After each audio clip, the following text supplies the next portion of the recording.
Cartier was founded in Paris in 1847 by master jeweler Louis-François Cartier.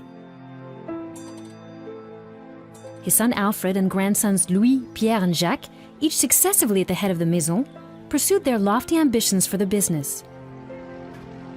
In 1899, Cartier opened its premises on Rue de la Paix, the prestigious cosmopolitan hub of a capital city which attracted famous figures from all over the world. The three brothers set out to build an empire based in Paris with its sights firmly set on abroad. In 1904, Pierre and Louis traveled to Russia, a country which fascinated them and inspired an array of creations.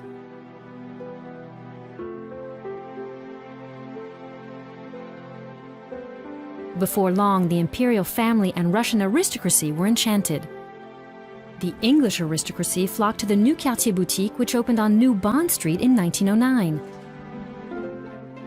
A few years later, the youngest brother Jacques took the reins of Cartier's British branch.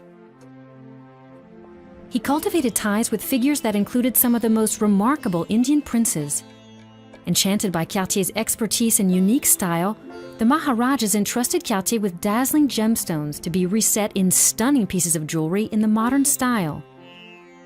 Thus began Cartier's inspiring relationship with India, where the Maison opened an office in 1911.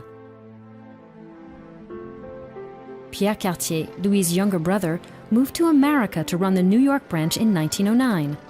A clientele consisting of rich industrialists from the New World and the finance sector was joined by the first stars of Broadway and of silent movies, and a few decades later, by Hollywood celebrities.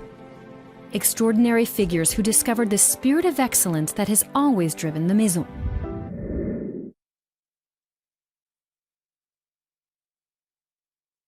As the house's signature animal, the panther has always reigned supreme over Cartier designs. The elegant feline was used for the first time on a wristwatch, with the setting of the gems recreating the animal's fur. The panther sprung to life with the arrival of Jeanne Toussaint, who worked closely alongside Louis Cartier and was nicknamed La Panthère. Jeanne made her mark on Cartier design with her feminine elegance, independence, and free-thinking temperament. Cartier was the first jeweler to explore femininity through the metaphor of the panther. The motif soon became a key part of many Cartier designs. The bounding creature adorned powder boxes, cigarette cases, and vanity cases, to later appear on bracelets, necklaces, brooches, and other sumptuous jewelry. The panther became the object of all desires. A three-dimensional panther featured on a brooch was acquired by the Duchess of Windsor in 1948. The Duchess commissioned a second brooch the following year, featuring a platinum panther perched atop a cabochon sapphire weighing over 152 carats.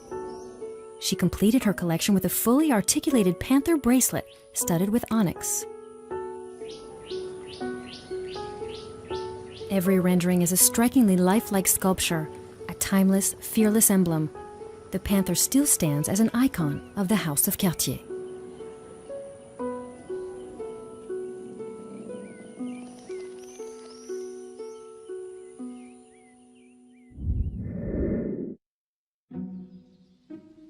Since the end of the 19th century, Cartier has created an extravagant, unique, and precious menagerie. This fantastical menagerie defines and reflects the Maison Cartier's know-how. For the jeweler, this expression of nature represents both a technical and aesthetic challenge, as in these birds caught in full flight. An astounding array of fauna inspired by all the continents. Wild beasts are borrowed from Africa, sacred animals from Egypt, a host of dragons and chimeras from Asia. In 1968, the jeweler created for the actress Maria Felix a snake necklace made up of 2,473 diamonds mounted on platinum. A few years later, the actress also acquired a pair of snake earrings and ordered an entirely articulated crocodile necklace made up of 1,023 fancy yellow diamonds and 1,060 emeralds. Panthers, tigers, and other felines, still today the jeweler creates ever more sumptuous and majestic creatures. A staggeringly beautiful menagerie.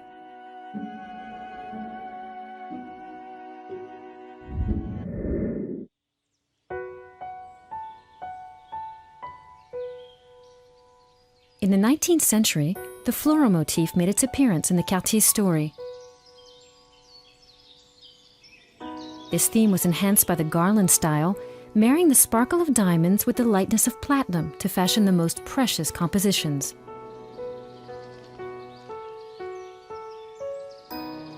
Exquisite petals brought to life by the Maison's jewelers.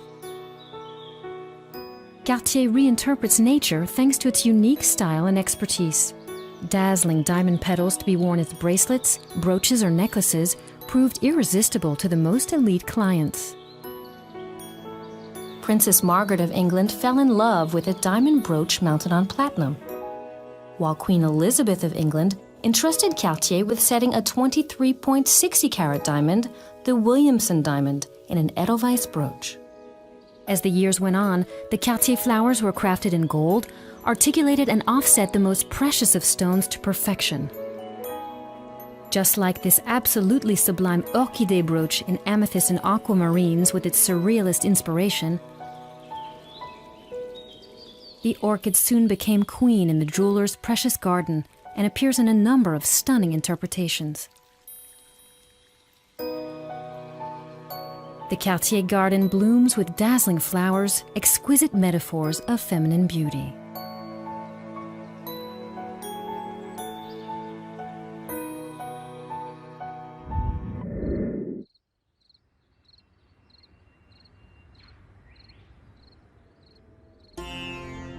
Jacques Cartier made his first journey through India in 1911.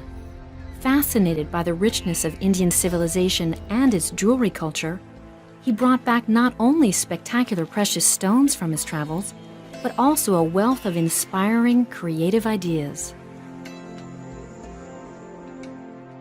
The Cartier brothers drew on the diversity of traditional Indian precious stones and figurative motifs to create a unique fusion of East and West. At the turn of the 1920s, the Indian princes entrusted Cartier, the jeweler to kings, with their amazing collection of unmounted stones. Cartier subsequently crafted pieces of jewelry for the Maharaja of Patiala and his son in Paris, as well as the Maharaja of Nawanagar in London. The jeweler sought inspiration from the pieces worn in traditional Indian parades and infused them with a modern twist. Enamored with the splendor of Indian jewelry, Cartier alone dared to experiment with unprecedented color combinations.